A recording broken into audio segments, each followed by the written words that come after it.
What do you want me to do, Donut? Do you want me to sit on your head? No! I didn't think so. It is episode 48 of Screen Peach. Oh my god. Oh, I'm gonna change the show name to Screen Peach. I swear to God I'm gonna do it. I swear to God, Johnny. Screen Preach. Episode 48 of Screen Preach. And it is 11:30 p.m. No joke, 11:37 p.m. on a Friday, April 3rd. I just finished watching Godzilla vs. Kong and The Falcon and the Winter Soldier, episode 3. I decided to just jump right into this. I'm jumping right into this bitch. Let's go. Going. Gone. Episode 48. We are 2 away from the 50th. And yeah, got some cool, interesting stuff I'm gonna do. I think what I'm gonna do is I'm gonna move things along into a new season. So, episode 50, the 50th, the Marvel Cinematic Universe special will be the last of season 1, and then I will swap us over to season 2. Not gonna change much on your end, really, but on my end, I'm gonna change some formatting and whatnot, little things. So that'll be kind of cool. I am gonna take the audience's opinions into account a little bit more. Even I did that this weekend. What I wanted to do was I wanted to talk about the previous Godzilla and the previous Kong first this week, and then do Godzilla vs. Kong next week. But when I asked people on Instagram, they just wanted me to jump right into this whole big freaking brawl that we got to talk about here. So that's what we're gonna do. Next week, I don't know what I'm gonna do yet. I might not even talk about a movie next week. I might just talk about the Falcon and Winter Soldier, and that's it. What better way to segue into the Marvel Cinematic Universe special than to just focus on the Falcon and the Winter Soldier? So I might just do that. Because I'm not sure what other movie. I wanted to keep kind of the theme similar the last few weeks before getting to the 50th. We had Zack Snyder's Justice League last week. We got Godzilla vs. Kong. All these, action kind of sci-fi things that we got here. And I don't have anything next week that's new that we can talk about. If I find something before Monday, which is not very long from now, I will go ahead and run with it. But for the most part, I might just talk about the absolute most thrilling show on television right now, in my opinion, which we of course will talk about first. So that's cool. What else? What the fuck else? I thought there was something else.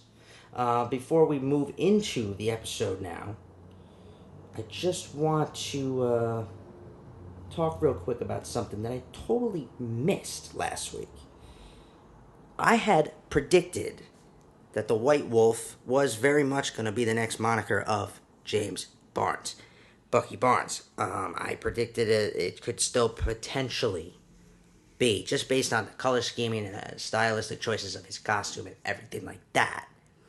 And then I forgot to mention that in episode 2, he literally says that. He literally mentions how he was called the White Wolf in Wakanda. And I forgot to bring it up, so I just wanted to bring that up. A little subtle nod, maybe a little hint there. Who knows? And then we'll talk about the Wakandan connection this week. Yeah. So why don't we just get right on into it? The Falcon and the Winter Soldier. Episode 3. Recap. Spoiler full recap. And yeah, this episode was much, much, much fun, action, and a lot of cameos, if you can call them cameos. We kind of knew some characters would show up. There was another one we didn't know would show up. But the connecting of things continues. We even get a lot of subtle Easter eggs.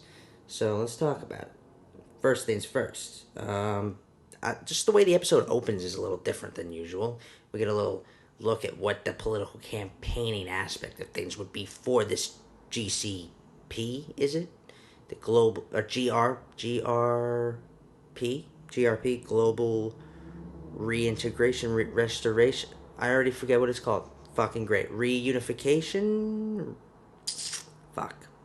But just basically this movement, this program for reintegrating all of the snapped away people into back into society. Again, this is that cornerstone of the MCU. This is that very political, sociological, thriller, earthbound conflict corner of the MCU. These are the kind of things that they tackle. A lot of relevant social issues, a lot of relevant questions and themes of America too, of American society and policies and all of that. And it's as close to what we actually experience in this country as it's going to get. Of course, then we get into all the super stuff that is not very realistic, but it doesn't. It basically just saying that it is as realistic as it's going to get. Well, I can't believe that I'm going to get a siren through here at 11:37. You would think it'd be the best time to maybe not get one this week. I must get one every episode, right? The late one's gonna get one. The late one's gonna get one. It's not that they don't come through at night, because they do. I mean, it's very rare that I've been woken up out of a sleep from it, but they come through. Wow, it's almost as if he knew I needed him to be quiet about it, huh? He's kind of quieting it down a little bit. So yeah, I just think it's important. I think this show touches on a lot of important things. This episode was, I suppose, the first episode so far that doesn't blatantly touch on the social status of African Americans in this country, but still has subtle hints to it. It's an important element. I think, yeah. So I mean, Sam really he does touch on Wakanda a little bit, and the mention of Wakanda early on in the episode was purposeful, I think, to what happens at the end of the episode with the kind of big cameo moment thing. Again, don't forget spoilers. I will talk about that in a second. But I think also John Walker kind of not being as much in the episode was almost kind of a good decision on the part of the writing to kind of not feel like we're going to get fucking overwhelmed or oversaturated with this new Captain America that we don't know and are either a little bit or a lot of it annoyed with, right? So we need to spend legitimate time with our protagonists. I like how we are it's a lot more about the mission this episode. Like I said last week, if it's a long movie, this is Act 2, and now we're going to get into some more conflict, some more action, which they did. There was more action, and just kind of moving the story forward. A lot of, basic character development was a little bit more pushed to the side here. We have little moments where I think Sam and Bucky's relationship is continuing to grow in a certain direction. Those little moments are super important, like when Bucky tells Sam that you risked your life for me once with Steve. You helped me out. I'm asking you to do it again. That's a powerful little moment. And then the fact that they talk about that shield again that kind of was the biggest character development moment for me. The fact that Sam says, I shouldn't have put that shield in a museum. I should have destroyed it. It just shows his regression in this regard, that he doesn't think that he should be Captain America, or he doesn't think that America is ready for him to be Captain America. He doesn't feel wanted, and why should he? He hasn't been. He hasn't been wanted at all. And that alone touches on this idea of being black in America. That moment was the most powerful little moment. Because, and Bucky says, I swear to God, that shield means so much to me that I'm going to take it from this guy. If you're not going to accept the mantle, I'm gonna take it. So, there's always been this question in this series. It's clear who Steve wanted to be next. He wanted Sam to take this over. At the end of Endgame, that was the point, but immediately the debate began between fans and everybody about it. Well, Bucky Barnes was Captain America in the comics at one point. Could this series explore the idea of Sam literally declining to take the mantle and Bucky taking it on himself? That line really hints at that possibility even more than ever before. I don't think it'll happen, but it could. You never know. So in terms of story, I think this little story, plot development and character development, those were the two very important moments. But we also need the villains to be humanized for us. The fact that these villains are who they are immediately just shows the twists and turns are coming. For instance, in this episode, we get to see Zemo again for the first time since Civil War, right? He even wears his comic accurate costume in this. He's even got quite a comedic side that we didn't know. Turns out he's rich. Turns out he's a baron. Turns out these are things that happen in the comics too, but if you didn't read the comics, you wouldn't know. He's very interesting, complex, and well fleshed out character that you just know by his little actions. He's just from the way he was in Civil War and how he is in this. He's a guy who's very meticulous, very strategic. He's playing his own game, and he's playing the long game if he has to. This is a guy who is definitely probably our villain, our main villain. It was good to get to know him more in this episode. It was interesting to have him actually team up with our heroes. But more than that, to see the way he responds to things, his motivations, his whole grudge against super soldiers and anybody with superpowers because of his grudge against the Avengers, just shows that we're going to have a flip-flop situation. And that's what we get a scene, humanizing our so-called villains, and also presenting conflict for them, where they're further humanized. Carly and her posse are further humanized as we get to learn more about Carly and her situation and her family and why this personally affects her, this whole state of the world after the blip. But then also seeing how she does something kind of bordering the line of bad, right? She blows that place up and kills people, right?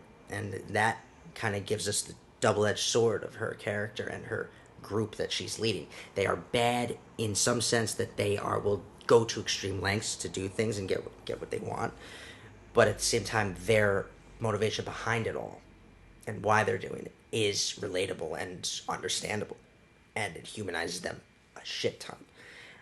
I think it first of all poses the question of, can Carly potentially corrupt herself? Yes, but it also poses the question of who's the real villain of this series.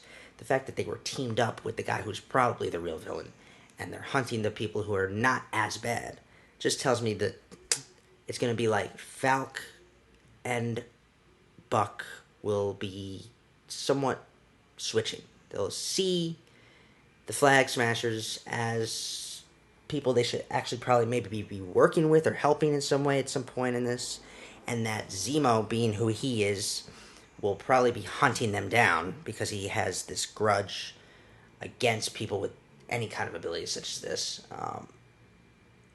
That just shows the switch we'll probably get, where all of a sudden Zemo's the big villain and they're going to be fighting him. Seeing him in his comic accurate costume was awesome.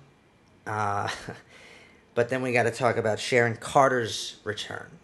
Sharon is definitely in a different state than she was. She's even holding a grudge against the idea of being a hero or a superhero and what it means. The hypocrisy of it was brought up. I think this is very interesting because this is not something deeply explored before. So that was interesting to have it come from her too, someone who consistently stuck her neck out for people like Steve, and in return got screwed over because of it. It just makes sense that she'd be in a different state. And we see her at the end, at the last time we see her in this episode too, she's she's talking to someone we don't know, and it just tells us maybe her allegiances are not entirely trustworthy. What is her motivation, her goal here? I'm also not 100% sure. Was she the one helping them out, sniping people? Or was it our cameo at the end who was sniping people? I think it was probably her in that moment, but could have been either of them. That was one thing I was a little confused about when I saw the end. But I just gotta say that Sharon having her character grow and seeing it clearly is very important because she has potential to continue to grow in this entire arc, this entire large narrative. So having her here kind of more conflicted than she's ever been, dealing with serious problems, being literally unable to return to her home country is all very relatable things that we can really understand and really like care about with her character. But we will learn more what's going on, and she just kicks ass. Let's just real quick break that down. She kicks some butt, and we get a long sequence of her just beating people up, and it's very reminiscent of Natasha Romanoff. Like she could be an event. She's like someone who slipped through the cracks in the Infinity Saga. That could have been an Avenger. I mean, let's just be real. There's potential for her character going forward. I'm just curious what we'll learn about what she's been up to and how she really feels, possibly, as this series goes on. We have not seen the last of her. Definitely not. And then we get another little hint of a even larger villain, someone maybe either that. It's hard for me to fully believe Zemo being an ally the whole time. I just can't believe it. If they take that approach, it would shock me because he's always kind of someone who's looking out for himself and only himself, really, at this point. In the comics, I think he's if I'm not mistaken, he goes on to actually create a team of villains to oppose the Avengers. Makes sense considering his motivation in the MCU so far, too. That would be really cool to see. But at this point, he is not 100% the villain yet, and they introduced another villain hinting at another villain called Power Broker. In the comics, it's a character, not 100% brushed up on who Power Broker is from the comics, but I know that he or she, depending on who, is an important presence in the story of Falcon and Winter Soldier in the comics and now clearly in the MCU. So we get to learn a little more about who's behind some things here without really knowing too much yet. But we'll see who exactly it is and what's going on here as the series progresses. Other than that, we learn more about how the Super Soldier Serum even exists at this point, and it ties right into Civil War and continuing the arc of that whole thing. And then there's just a whole bunch of action that's fun. There's a lot of funny moments too. And I can't wait to see what happens next, man. And real quick, we'll talk about that cameo at the end. I mean, you gotta keep the connectivity for it to... I mean, it's just great. I really just didn't even know what to... Nobody could see that coming, but we have a Wakandan show up. It's one of the commanding officers in the Royal Guard, and we've seen her before. She was in Civil War.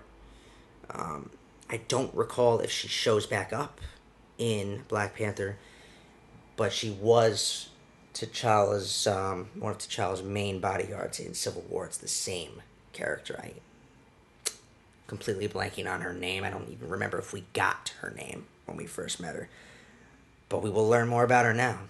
And she's there with one intention. I'm here for Zemo, is what she says right before we cut to the credits. Having a Wakandan connection is great, but also having a Wakandan in general show up to provide another character's presence and another element to the series. Who the hell knows what's going to happen in that next episode? but we have 3 left. We've reached the midpoint, and it felt like a midpoint and a turning point kind of moment. So halfway through with 3 episodes left, let's see what happens next week. That is my recap. I wonder if I left anything out. I'll just go through it in my head real quick. Did I leave anything out?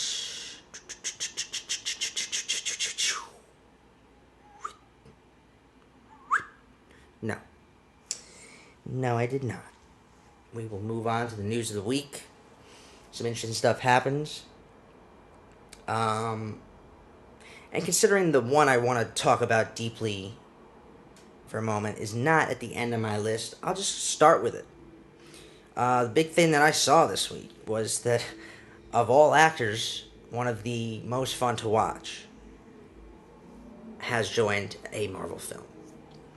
Russell Crowe has joined Thor: Love and Thunder. That was breaking news this week. Who he's playing and how it connects to the greater story is yet to be revealed or confirmed, or any details about it. Nothing. But I imagine he's playing someone important because it's Russell Crowe. And I don't see Russell Crowe taking a role unless it's kind of higher scale.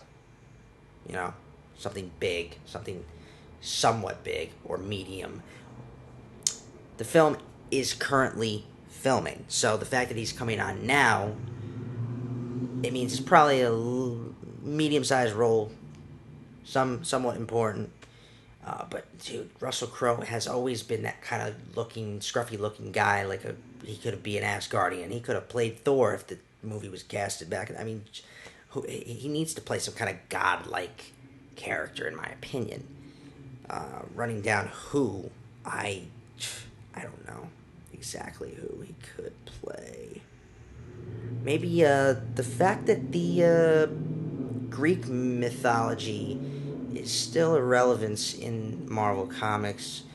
You know, we've met Asgardians, but actual Greek Greek mythology and Greek gods, they exist in a form in Marvel Comics as well. We haven't met any of them yet, so I think having Russell Crowe be one of the first that we meet might actually be interesting. He could play Zeus.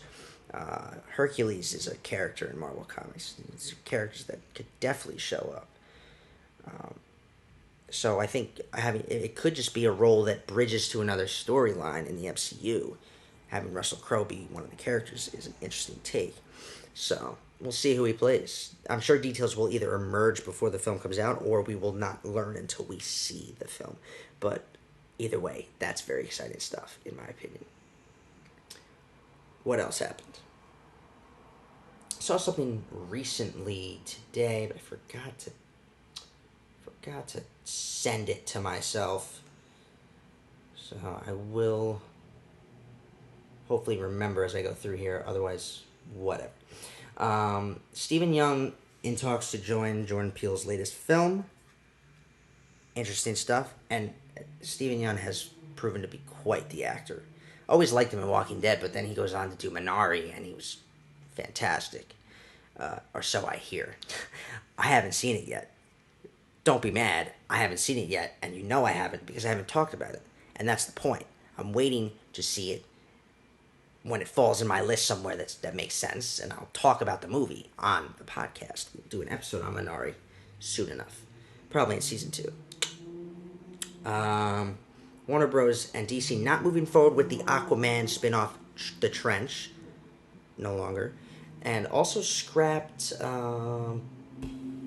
Ava DuVernay's New Gods.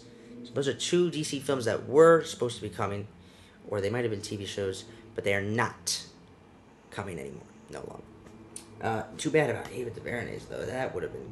I was curious to see how her story was going to play out in DC.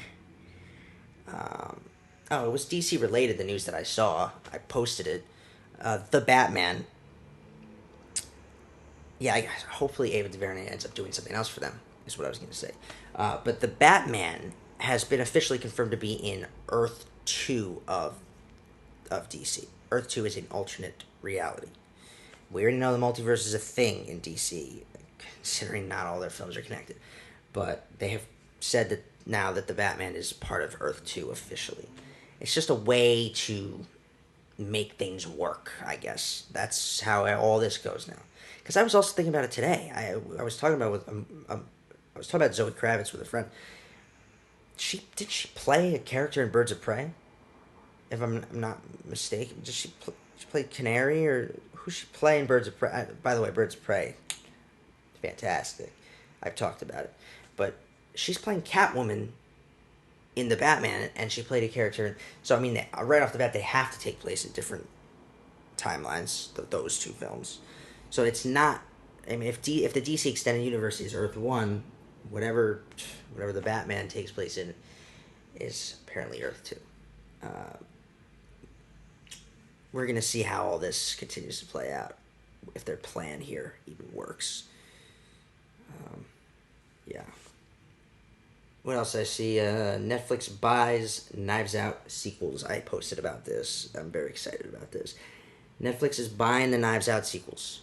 They confirmed this a while ago that Rian Johnson was moving forward with new storylines for Benoit Blanc, the character that Daniel Craig plays in Knives Out. So he is the protagonist. I mean, he is kind of in a lot of ways in Knives Out, but I mean, argument can be made for Marta, right? Marta Cabrera. But I'm very excited to see what Netflix does now with with this IP. Rian Johnson and Daniel Craig definitely still on board, returning, and the sequels will be about new cases, new stories, new mysteries. Definitely looking forward to that. Whether or not it's just one movie, a couple movies, or trilogy, or a trilogy in a TV series, or I'm excited either way. Yeah. Los Angeles movie theaters can now expand to 50% capacity. Yes, yes, yes. I had planned on seeing Godzilla vs. Kong in a theater today, but I also knew that I wanted to try and actually record today. I thought it'd be fun to do everything. I got back from a little vacation, so I didn't have time to do my normal schedule. So I thought, let's just do everything today. Ran out of time to actually go see it in a theater. Like, if I went and saw it in a theater, it would be... Look, I still ended up having all this other shit going on today, and I didn't even get to record until now. And it's midnight, so I mean, the fuck am I even... I could have went to the movies. I could have went to the fucking movie. I wanted to see it in the theater. I'm not totally disappointed. I watched it. I'll let you know about it. It's not like there's things I need to see in a theater, and now I will be able to. What I don't understand is why the ArcLight is not open. I do not understand why the ArcLight is not open, man. I mean, hello, boom. As soon as they said go for it, you're allowed to have theaters open. Why isn't every chain? I mean, they got to make money here. What are you doing? And that's my favorite theater, and it's not open. I don't get it. Open. Whatever. Powerpuff Girls live-action pilot at the CW casts Donald Fashion as Professor Utonium. Remember Professor Utonium from the show? They have found their actor to portray the live-action version of him, so that is good news. Sylvester Stallone is writing a Rocky prequel series. Rocky prequel series. That means it's about Rocky before when he was really just a bum in bum fights doing the same old shit. Might even delve into organized crime a little bit. I mean, that's what he was kind of like. He was a rougher upper, guy, like, for the mob and shit. Like, what is this gonna be, man? Who's gonna play young Rocky? Sylvester Stallone is writing the series, producing the series. I think it's coming out on... I said I think it's coming out on... It's streaming, that's all it says. So no official buyer yet. Coming out on a streaming service. Who knows? Netflix will probably grab it. It could be anybody, though. I'm definitely going to watch it. Stallone involved makes it... If it was like someone just doing it, like someone else, whatever. But Stallone, I'm on board. Game of Thrones play in the works. This is interesting stuff. They're going to revive characters we've seen from the shows. from the show, one show so far. Ned Stark apparently is one of the big characters to return for the play version of Game of Thrones. Wonder if it's a prequel, but it's heading to Broadway. Yeah, that's cool, honestly. Rick and Morty season 5. Did you see the trailer? It is officially coming back on June 20th. Get ready to laugh your asses off. Once again, we needed it to return, and it's coming. Finally. Rick and Morty season 5. On top of that, I saw a couple other trailers. The Wrath of Man looks interesting. I love Guy Ritchie films. Jason Statham is in that. Bad Batch dropped another official trailer. We know that's coming May 4th. And then Obi-Wan Kenobi rounded out its cast and showed us all who they're working with. That's a great fucking cast, man. I mean, everybody from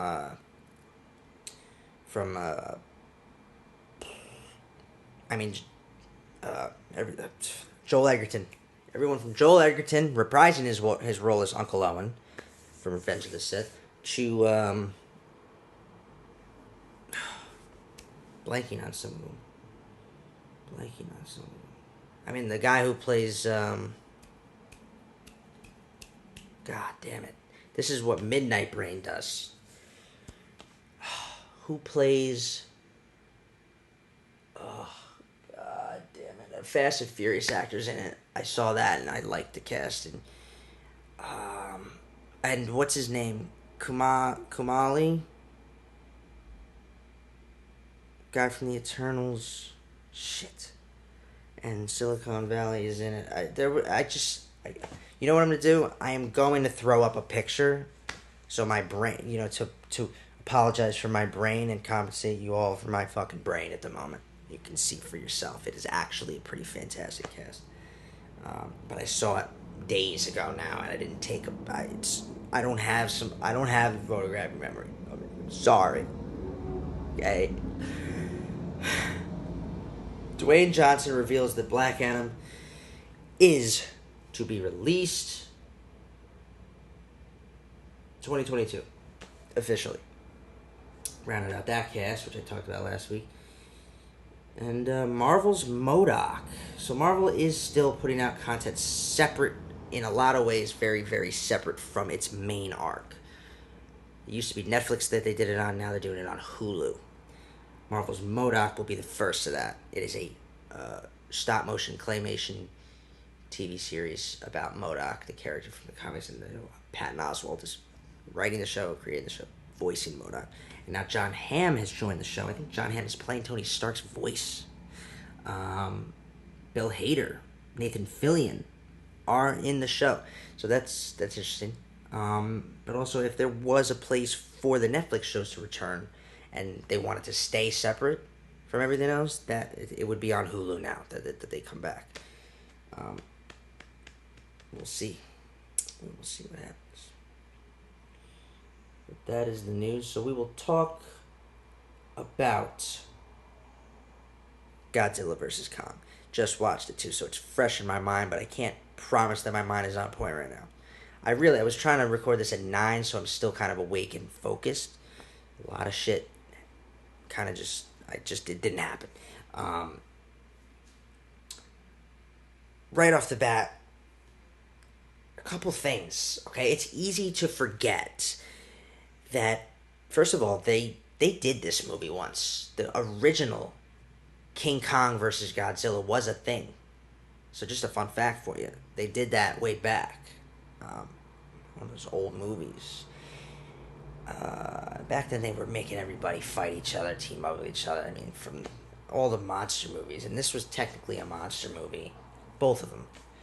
Just in a different... the big monster movie was kind of a little bit of... It's a separate thing from the actual monster movies, like Wolfman and Mummy and all that.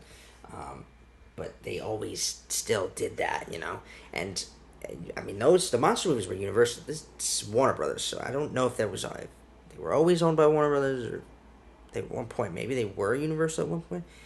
But, I think it's very interesting to point that out, and to point out the fact that we are actually in a little franchise here that we forget about.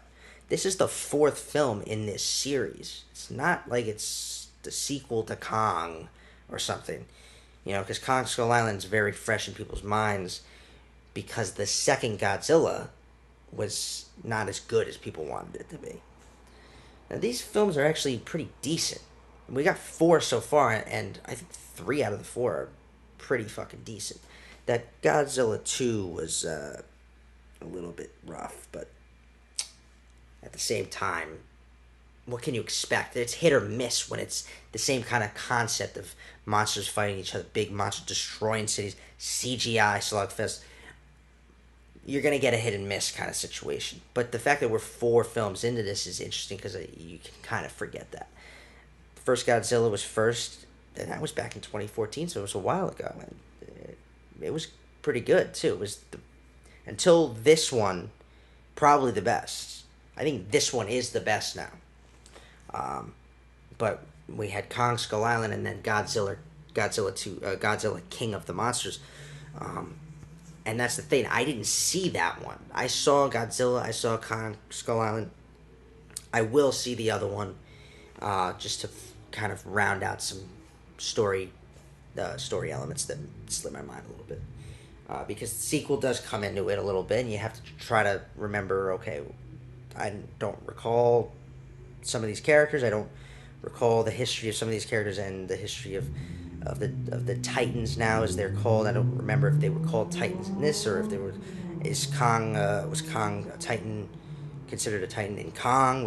Just things that you're just not really. But it doesn't matter because this movie breaks it down for people who are just watching this movie, and they do it effectively. And if you're just watching this movie and haven't seen any of the other ones, it works even better almost because it's a great concept. I think that's really good.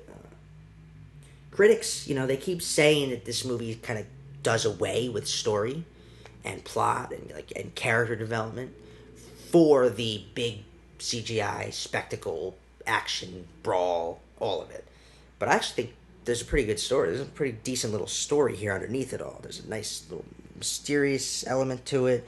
There's a cool background, cool new little elements that they give to Kong and Godzilla.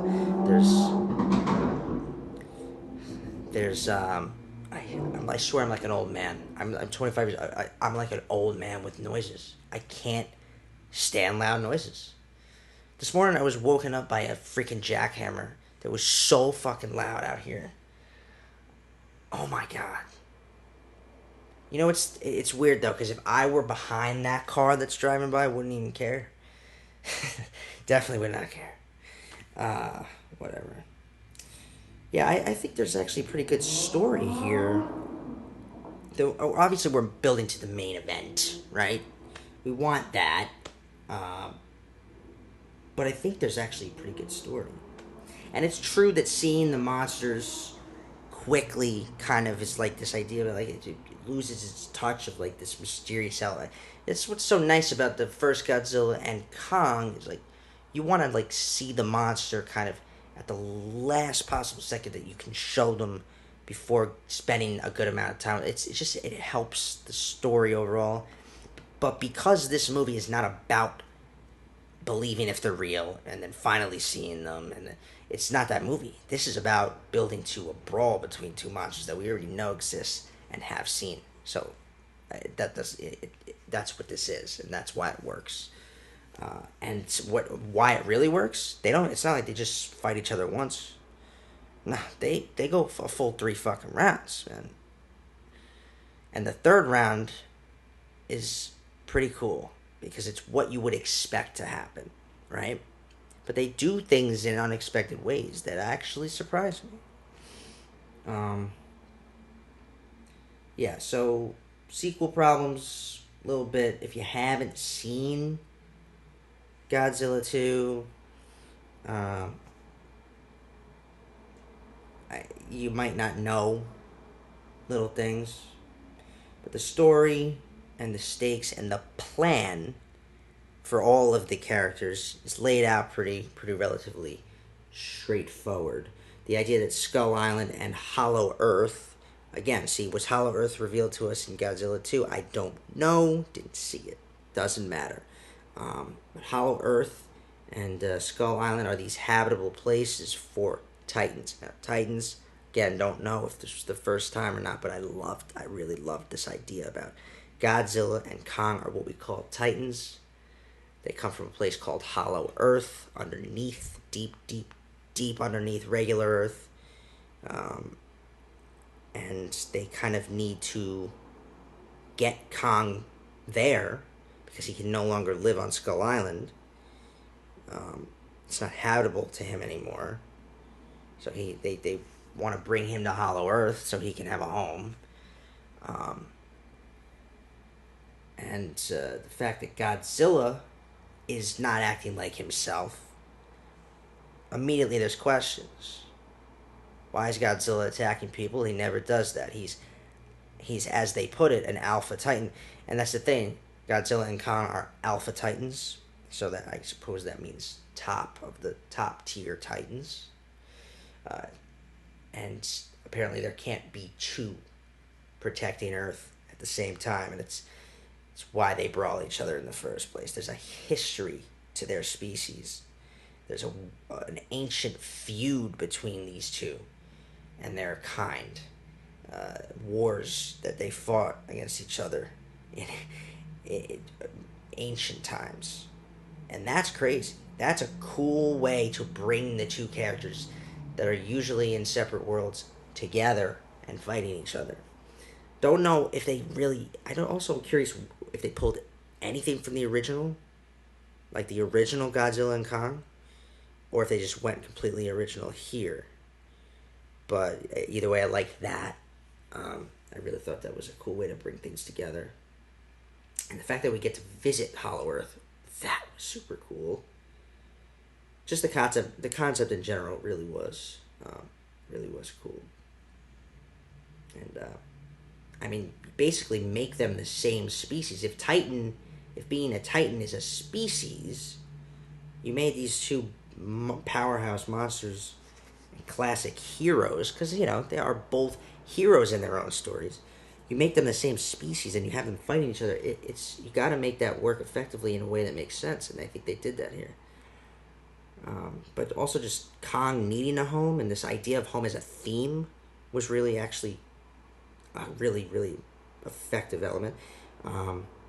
Kong signing for the first time and actually communicating with people, that is new. That is new and really a great, almost character development for Kong, dude. They gave Kong character development. How can you complain about that? Kong's people, right? And Godzilla's people we get here. We get people who support Kong, who know him. We get people like Madison, played by Millie Bobby Brown, who know Godzilla. And both sides that obviously have known them to be people who protect people. People who have known them to be heroes. They're not people. Heroes that protect people. And so having them fight each other is strange for any of our people characters who know the characters, right? And in this film, they pose Godzilla as the bad guy at first in a weird and interesting new way, and Kong is the good guy who's got to protect people from Godzilla. So right off the bat, we are posed with a question that is, why is Godzilla attacking? And and that's what we want to know. And as we learn more and more, it actually unfolds in a really impactful way, because it's like, oh yeah, people do stupid shit in every one of these fucking movies. And we have our actual bad guys doing things they should not be doing. We have our bad guys at apex trying to make a weapon to defeat Titans so that they are once again able to protect themselves from Titans and be the apex predator.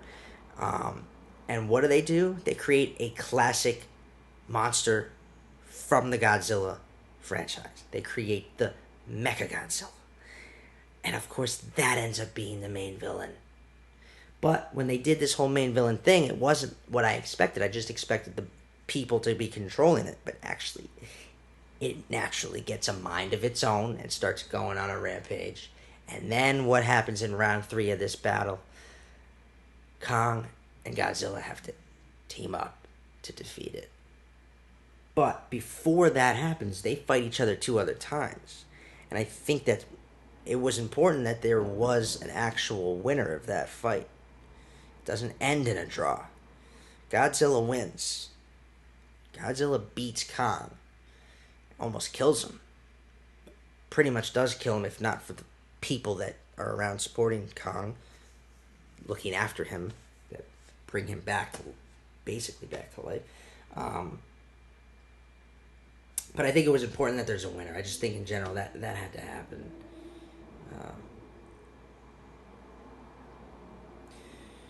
But I think also the human characters we spend time with really left for a cool multi storyline thing that comes together and slowly reveals the actual bigger mystery. I think when we get to Hollow Earth and actually seeing Hollow Earth, we see that it is the home of Titans, and we see some interesting new creatures on Hollow Earth. We also see the history of both Kong and Godzilla's species and their long feud. This idea of Hollow Earth having two surfaces, and one side belonging to Kong's people and the other side belonging to Godzilla's, that was cool. Literally this moment of Kong jumping from one surface onto the other, onto his ancestors' side. It just visually confirms the war between their two. I thought that was really cool. But also, I think it just the history of history of Titans, history of Hollow Earth. I like how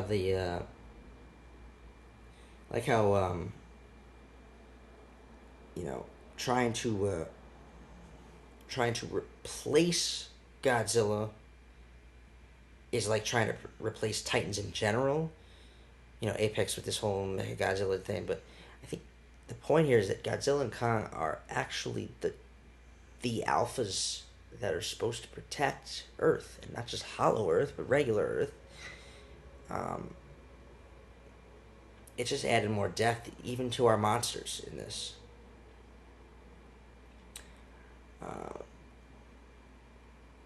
I was still a little confused about why exactly Godzilla cared so much about going after Kong. I understand why he was going after Apex, 100%. It was a threat to him. Also, him just like drilling into Earth with his laser fires, shit, like just all the way down to Hollow Earth from fucking Hong Kong was just crazy. And by the way, how did the humans who went to Hollow Earth plan on getting back to regular Earth if Godzilla didn't do what he did and blew a friggin' hole into the fucking Earth and give them a quick way back? Just a question I had.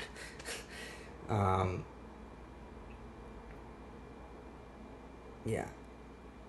Most importantly, though, the story actually worked because I think every character, from the little girl to Madison's friend to the villains, they all had a purpose. Everybody had a purpose that made sense in this movie. So that was important. That's really why this worked. The villains weren't even one-dimensional. I understand why people would want to make weapons to fight Titans. Like to protect humanity themselves instead of just. But having faith in Godzilla and Kong actually ended up making more sense. Because in the end, them working together is what defeats the actual bigger threat that the humans created. I wasn't sure if they were going to do it either. I was not sure if they were going to do the obvious thing and team them up, but they ended up doing it. And because I let my guard down and thought, they're not going to do that, it surprised me a little more when they actually did do it. Yeah. Of all these movies, this was the most fun to watch. The battling and even the story. I understand it becomes a CGI fest, but that is the point. It's a big spectacle film. You're either going to want to see something like that or you're not. And if you're not, you shouldn't watch it and don't call it. That doesn't make it a bad movie. but it's not like some amazing fucking movie either, you know. Millie Bobby Brown is really fun to watch, but I'm a big fan of Alexander Skarsgård. So seeing him in this movie and in a role I don't normally see him in like this was fun, and he actually made me laugh sometimes. Yeah, definitely go check it out. I planned on seeing it in a theater, but you can watch it right now on HBO Max. When Mortal Kombat comes out, you bet your ass I'm gonna watch it in a theater. My overall rating is an 8.1 out of 10. Good movie. Just good. Just a good movie. Fun movie. I'll watch it again. I'd like to do like a binge-a-thon, like a marathon. It's funny though. We call it binge-a-thon for TV, marathon for movies. That's what it is now, right? Yeah.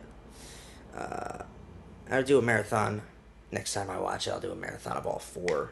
I wonder if they're gonna do anything after this now too. What else do they have in mind for this little story, this little series, which is not little at all. I keep saying little like it's little. It's not. It's as big as it gets. Big blockbuster as it gets. Yeah. Fun fact of the week this week. I thought I'd talk about another big monster type movie. And it even has a little connection to what we're talking about here. So how about the classic Jurassic Park from Steven Spielberg? Did you know that Steven Spielberg's original plans for an animatronic dinosaur on set came from a King Kong ride at Universal Studios? Funny enough. Spielberg was so impressed by the full-size animatronic Kong that he got the idea to do the same with his dinosaurs. Unfortunately, it was too costly. On top of that, the animatronic dinosaurs didn't always look so realistic, which is why some shots are full CGI, which was pretty groundbreaking at the time. Of course, the T-Rex was naturally an animatronic, and a damn good practical effects. Also, Spielberg, being the master that he is, left the post-production of the film in the hands of his close friend George Lucas after filming wrapped in November of 1992, so that he could begin work on his next film, Schindler's List, which started filming it in March of 1993.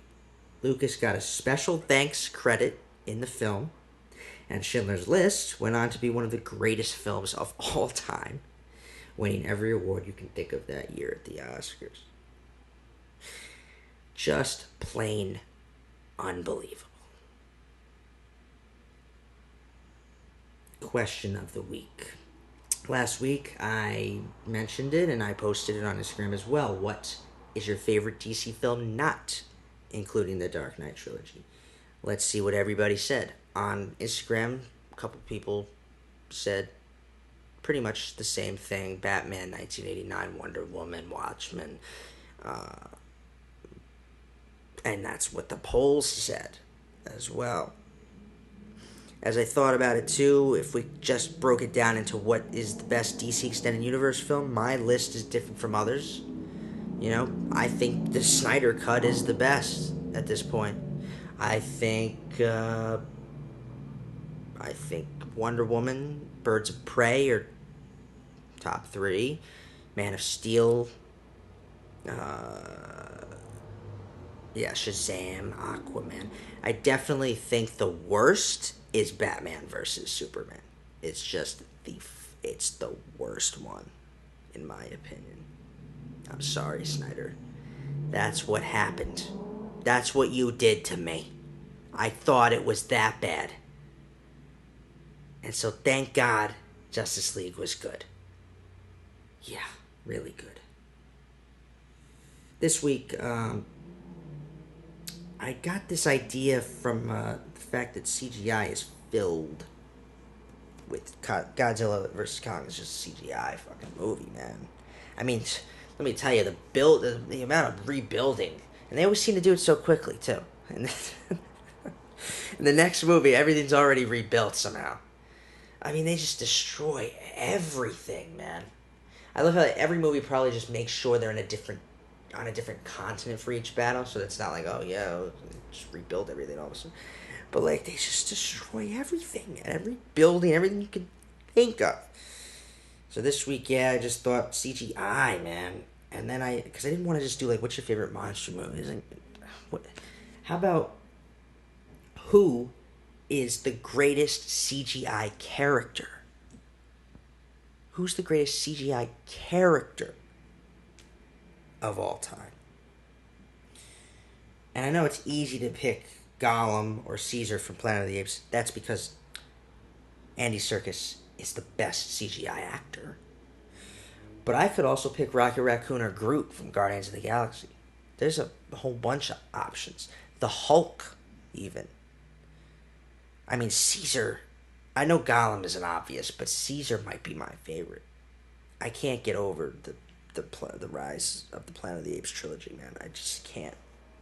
Caesar felt like a real, genuine fucking. I gotta go with Caesar. I really do.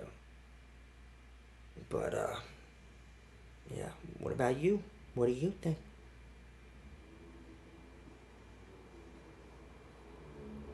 Let's do our movie quote of the week. As I just did all this stuff today, so I don't have something memorized. I might just read it right off the page if that's okay. And it's a pretty obvious one, too.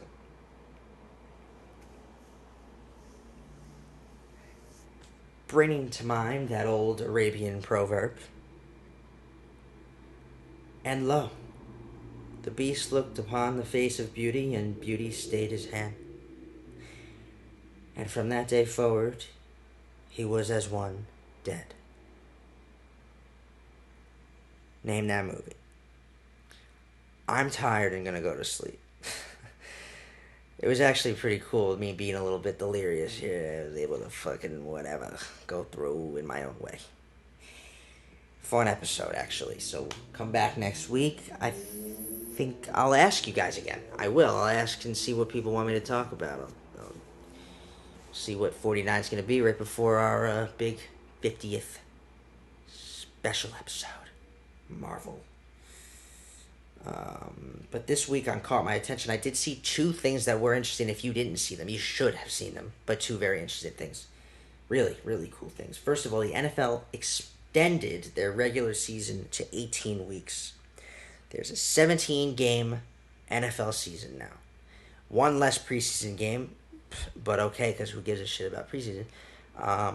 It's more football, guys. That's really what it is. But I also think the way that they're doing it is very interesting. Like, NFC team with the same or similar record to an AFC team in each conference is play. So like the NFC East plays the AFC East team, NFC East team, AFC team with the same records or at the same places, I guess, in their division, are who play each other in that 17th game. So like the Giants, I'm a Giants fan. Giants are playing the Dolphins, NFC, AFC, and they were in second place, second place in their divisions. And yeah, that's very cool.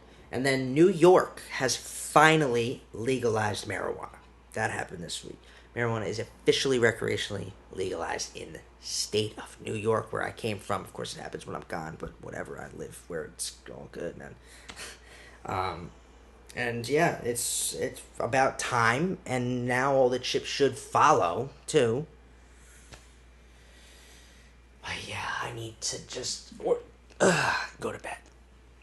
I'm going to bed. Before I end, and my new thing now is this, and it's very, very cool. I will shout out to my patrons every week. I have 3 at this point.